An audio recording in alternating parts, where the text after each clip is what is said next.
For advertisement, call 8125893028. Our Gmail maxtvtelugu@gmail.com. Hi hello నమస్తే welcome to Max TV. నేను మీ శ్రావ్స్. ఈరోజు మనతో పాటు ఉన్నారు Ayurvedic specialist and family coach doctor Anu Chowdary గారు. నమస్తే మేడం. నమస్తే అమ్మా. మేడం, ఈరోజు మనం మాట్లాడబోయే టాపిక్ వైట్ డిశ్చార్జ్ లేదా తెల్లబట్ట. ఈ ప్రాబ్లం అనేది ఎక్కువ టీనేజర్స్లోనే కనిపిస్తుంది.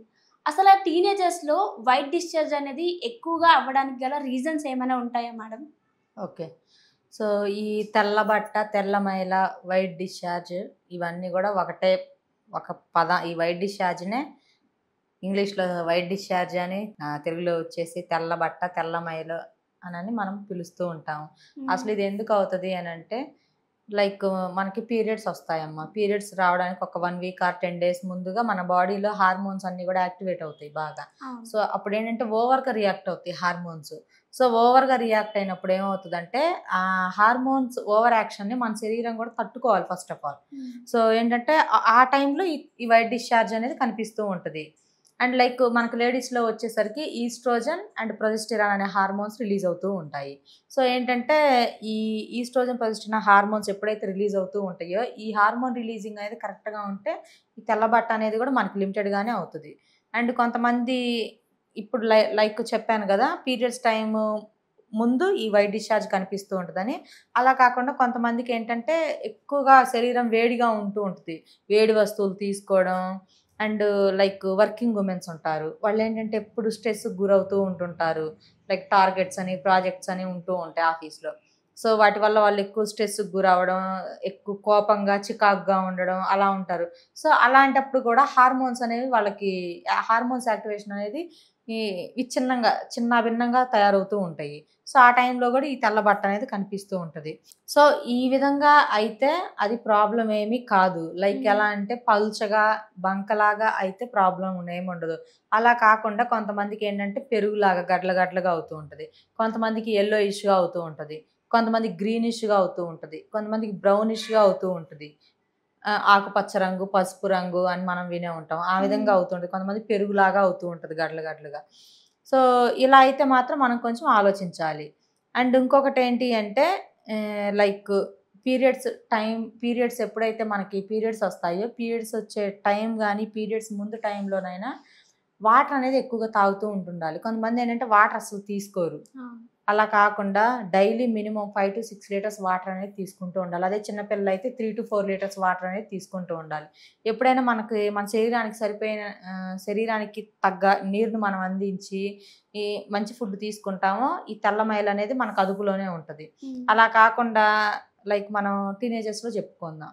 టీనేజర్స్లో ఏంటంటే స్కూల్స్కి వెళ్తూ ఉంటారు, కాలేజెస్కి వెళ్తూ ఉంటుంటారు. సో ఆ టైంలో ఏం చేస్తారంటే వీళ్ళు ఫుడ్ అనేది సరిగ్గా తీసుకోరు, వాటర్ కూడా ఎక్కువగా తాగరు. సో వాటర్ తాగితే ఏంటంటే వాష్రూమ్స్కి వెళ్ళాల్సి వస్తుందని చెప్పి వాటర్ తాగరు, అలానే బిగబట్టుకొని ఉంటుంటారు. అండ్ వీళ్ళకి ఎక్కువగా స్కిన్ కూడా డ్రై అయిపోతూ ఉంటుంది, టంగు, లిప్స్ కూడా డ్రై అయిపోతూ ఉంటాయి. సో ఎప్పుడైనా కూడా మహిళలు ఎవరైనా కానీ వాష్రూమ్స్ అనేవి, వీళ్ళు జాబ్ చేసే ఏరియాలో ప్రతి చోట వాష్రూమ్స్ అవైలబుల్గా ఉన్నాయి. వాష్రూమ్స్కి ఎప్పటికప్పుడు వెళ్తూ ఉండాలి. ఎప్పటికప్పుడు వెళ్తూ ఉంటే మన శరీరంలో ఉన్న వేస్టేజ్ అంతా కూడా వెళ్ళిపోతూ ఉంటుంది. లేదంటే ఆ వేస్టేజ్ అంతా కూడా లోపల ఒక గూడుని ఏర్పరచుకొని అవి మనకి తెల్ల మైల రూపంలో, స్కిన్ ఇన్ఫెక్షన్స్ రూపంలో, లైక్ గర్భసంచి క్యాన్సర్లని రకరకాలుగా తయారవుతాయి. అలా కాకుండా మనం ఎప్పటికప్పుడు ఫ్రీ అవుతూ ఉన్నాం అనుకోండి, మనకి ఎటువంటి ప్రాబ్లమ్స్ ఉండవు. అండ్ ఇంకొక రీజన్ వచ్చేసి ఫుడ్ ఉంటుంది. ఫుడ్ పెడతారు, అది ఏ ఫుడ్ కూడా వాళ్ళు తినరు. లైక్ ఆకుకూరలు అలాంటివి టీనేజర్స్ కొంచెం తక్కువగా ఇష్టపడతారు.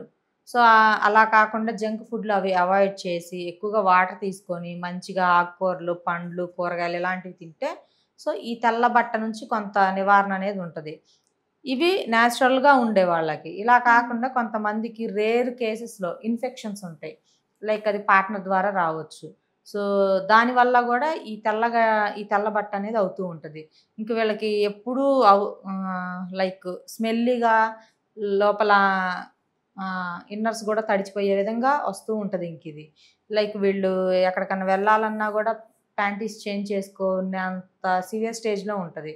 లైక్ ఇలా సివియర్ స్టేజ్లో కనుక ఈ తెల్లబట్ట అయితే లైక్ సమ్ అదర్ ఇన్ఫెక్షన్స్ ఉన్నట్టు, అది వీళ్ళు తెచ్చుకోవచ్చు లేదా లైక్ వాళ్ళ హస్బెండ్ ద్వారా తెచ్చుకోవచ్చు. సో ఇలా ఉన్నప్పుడు వీళ్ళు డాక్టర్ని అయితే కన్సల్ట్ అవ్వాలి.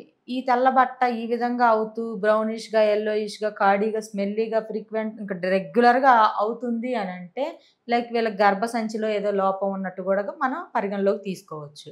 సో లైక్ గర్భసంచిలో కంతులు ఏదన్నా లైక్ ఏదన్నా వాల్స్ అలాంటివి ఏమన్నా బ్లాకేజెస్ అయ్యి ఉన్నా, సిస్టులు లాంటివి ఉన్నా ఇది వచ్చే ఛాన్సెస్ ఉంటుంది ఈ వైట్ డిశ్చార్జ్. సో నార్మల్గా అయితే ప్రాబ్లం లేదు. నేను చెప్పిన ఈ విధంగా 24 hours 365 days అవుతూ ఉంటే అప్పుడు ఖచ్చితంగా డాక్టర్ని కన్సల్ట్ అవ్వాల్సిందే. మేడం నాకు ఒక డౌట్, ఇప్పుడు ప్రతి అమ్మాయికి నార్మల్గా వైట్ డిశ్చార్జ్ అనేది కామన్. సో ఈ వైట్ డిశ్చార్జ్ అవ్వాల్సిన దానికంటే ఎక్కువ అయితే డిసీజ్ అవుతుంది అని అంటున్నారు కదా మేడం? అంతే కదా? అవును మేడం. మరి ఇప్పటి వరకు మీరు చెప్పారు కదా ఈ సిమ్టమ్స్ ఇవి అని, ఏ విధంగా నార్మల్గా ఉంటే భయపడొద్దు అంటారు కదా మేడం? లైక్ ఏంటంటే తెల్లగా లైక్ మ్యూకస్లా వస్తూ ఉంటుంది వైట్ డిశ్చార్జ్, పల్చగా బంకగా. అలా రెగ్యులర్గా అయినా ప్రాబ్లం లేదు. అలా రెగ్యులర్గా అయితే వీళ్ళు ఇంకా హెల్దీగా ఉన్నట్టు మనం కన్సిడర్ చేయాలి. ఏంటంటే అలా కాకుండా నేను చెప్పిన వేస్లో అయితేనే ప్రాబ్లం, పల్చగా బంకలాగా రెగ్యులర్గా అయినా కూడా ఇట్స్ నో ప్రాబ్లం, వాళ్ళు ఇంకా హెల్దీగా ఉన్నట్టు మనం గుర్తించాలి. సో ఇలా అయితే ఎవరు భయపడాల్సిన పని లేదు. మేడం మరి ఇప్పుడు హెవీగా అవుతుందని చెప్పారు కదా, వాళ్ళు నార్మల్ డిశ్చార్జ్కి మళ్ళీ అయ్యే ఛాన్సెస్ ఉంటాయా మేడం? అయ్యే ఛాన్సెస్ ఉంటాయమ్మా. లైక్ వీళ్ళు ఫుడ్ హ్యాబిట్స్ చేంజ్ చేసుకోవాలి. లైక్ ఏంటంటే వేడి వేడి వస్తువులు తింటూ ఉంటుంటారు. సో పీరియడ్స్ టైంలో కానీ ఇతర టైంలో కూడా చల్లబడిపోయింది అంటే ఏ ఫుడ్ కూడా వాళ్ళు తీసుకోలేరు. అలా కాకుండా మినిమం టెంపరేచర్ ఉండే ఫుడ్ తీసుకుంటే చాలు. అదేవిధంగా కొంచెం జంక్ ఫుడ్లో అవాయిడ్ చేసి చిన్న ఎక్సర్సైజులు చేయడం, కొంచెం గోరువెచ్చని నీళ్ళతో శుభ్రం అనేది చేసుకోవడం, గోరువెచ్చని నీళ్ళు తాగడం కడుపులోకి, అండ్ నీళ్ళలో కొంచెం పసుపు, మెంతులు, వేపాకులు వేసి మరగబెట్టుకొని ఆ నీళ్లు తాగడం, ఇలాంటివి చేస్తే ఈ ఇన్ఫెక్షన్స్ అనేవి క్యూర్ అవుతాయి న్యాచురల్లీ. ఎస్, బాగా చెప్పారు madam. Thank you so much.